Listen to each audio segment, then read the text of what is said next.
Bismillahirrahmanirrahim. Assalamualaikum warahmatullahi taala wabarakatuh. Kembali lagi warga Pengadilan Agama, khususnya kepada Pengadilan Agama Tenggarong. Kali ini kita kembali di acara podcast Talk punya Pengadilan Agama Tenggarong. Kali ini kita kedatangan seseorang yang sangat spesial. Mungkin lebih spesial lagi kalau diperkenalkan oleh dirinya sendiri. Assalamualaikum Bapak. Waalaikumsalam. Boleh silakan dulu perkenalkan diri. Alhamdulillah. Assalamualaikum warahmatullahi wabarakatuh. Saya Dimas Ronggo, Gubernur Bendaro dari Komisi Yudisial RI untuk wilayah Kalimantan Timur. Pada kesempatan hari ini, alhamdulillah bisa silaturahmi ke PA Tenggarong dan ketemu Mas Rizky. Alhamdulillah. Alhamdulillah sehat Pak ya. Alhamdulillah. Oke, baik Pak, mumpung nih ketemu sama perwakilan KY di Pengadilan Agama Tenggarong, mungkin masyarakat masih banyak yang belum tahu Pak, apa sih tugas dan fungsi KY itu Pak?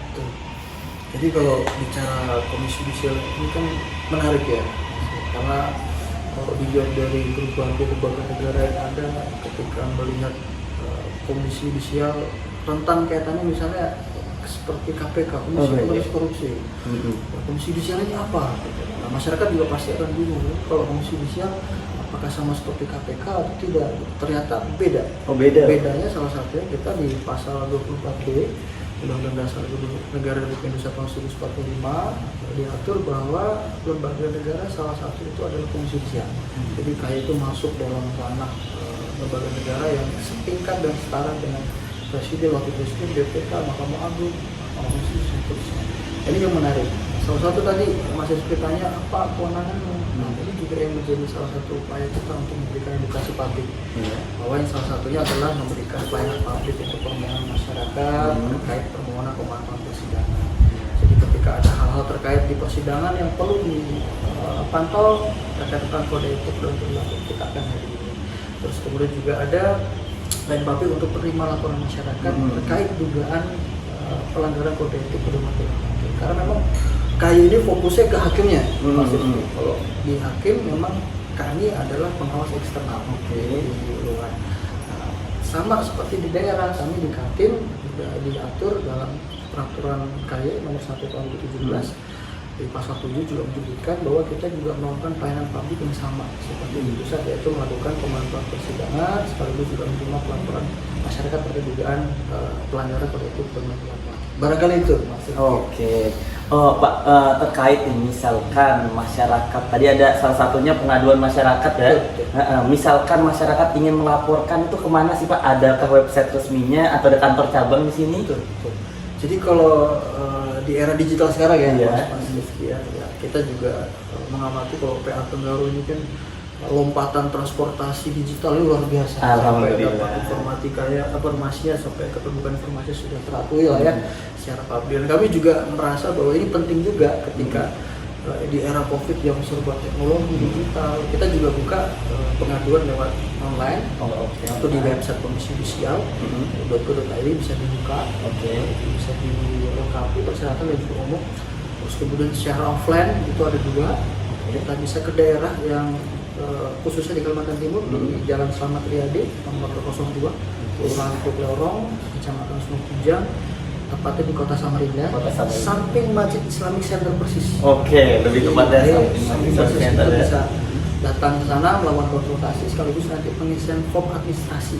Jadi nanti kita sediakan form, terus kemudian diisi, dan kita verifikasi ketika lengkap baru kita akan teruskan ke Komisi Yudisial Pusat. Dan terakhir itu langsung ke pusat, ke Komisi Yudisial Pusat untuk melakukan pelaporan. Tapi lebih efektifnya kalau dalam teritorial Kalimantan Timur pasti akan dihandle oleh Komisi Yudisial atau PKI Kaltim kalau kita bahasa singkatnya ya Mas ya. Kalau kita lihat PKI Kaltim membantu proses verifikasi sekaligus pengumpulan berkas-berkas pengaduannya gitu. Tapi memang erat kaitannya kalau kadang melihat KY di pusat lebih enaknya di pusat, tapi kan lebih cost-nya lebih tinggi maksudnya. Apalagi sekarang kalau ke Jakarta bisa muter transit kemana mending ke Samarinda saja. Kita ke Samarinda tetap kita dengan baik dan sesuai gitu. Baik, mungkin itu ya warga masyarakat Pengadilan Agama terkait bagaimana cara melakukan pelaporan pengaduan ya kepada Komisi Yudisial.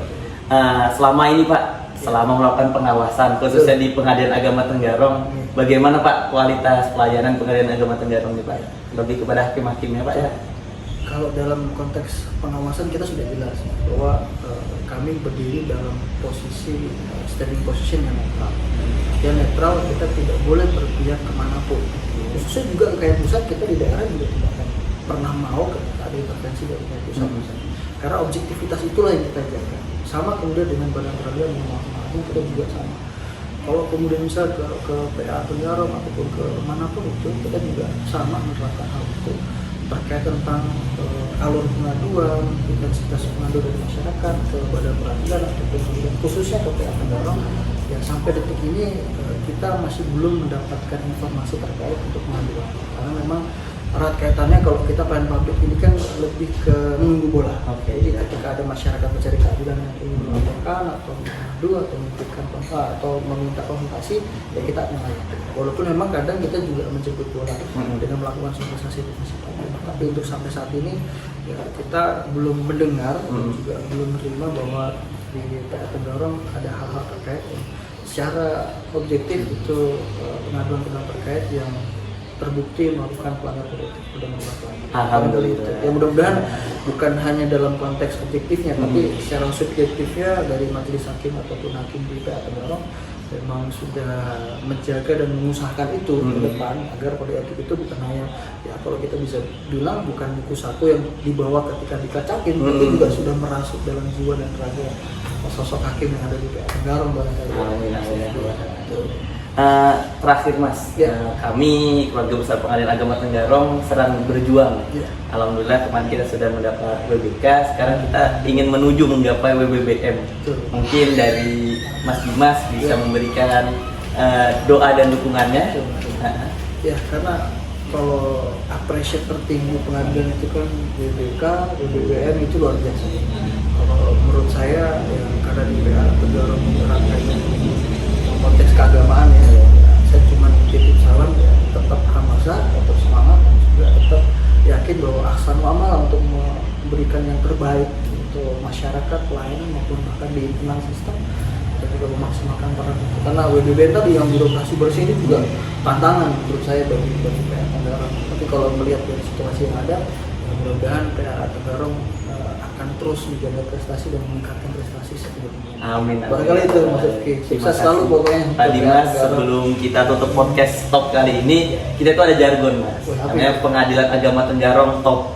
Gini Mas, bisa tangan Mas top. Oke. Untung gampang ya. Untung gampang ya. Sebenarnya ada lanjutannya Mas. Transparan, optimal, profesional. Gampang-gampang. Gampang aja ya. Jadi kalau saya bilang Pengadilan Agama Tenggarong, kita sama-sama top ya. Boleh. Oke. Pengadilan Agama Tenggarong top. Oke, terima kasih Mas Dimas atas waktunya. Terima kasih juga warga masyarakat Pengadilan Agama Tenggarong yang sudah melihat video ini. Jangan lupa di-subscribe dan bagikan video ini jika bermanfaat. Saya Rifki Akbari. Wassalamualaikum warahmatullahi taala wabarakatuh. Assalamualaikum warahmatullahi wabarakatuh. Nama saya Dimas Ronggolo Gugular Prabadaru, Komisi Yudisial Republik Indonesia, penghubung wilayah Kalimantan Timur. Pada kesempatan hari ini saya ingin menyampaikan dukungan penuh dan juga doa untuk Pengadilan Agama Tenggarong, khususnya pada kesempatan hari ini sedang berjuang untuk meraih WBBM, dan saya pastikan dan kita berikhtiar bersama untuk menyampaikan hal itu bisa terwujud. Dan saya pribadi menyampaikan khususnya untuk Pengadilan Agama Tenggarong, sukses selalu dan tetap terus meminta Allah untuk memberikan hasil yang terbaik. Terima kasih.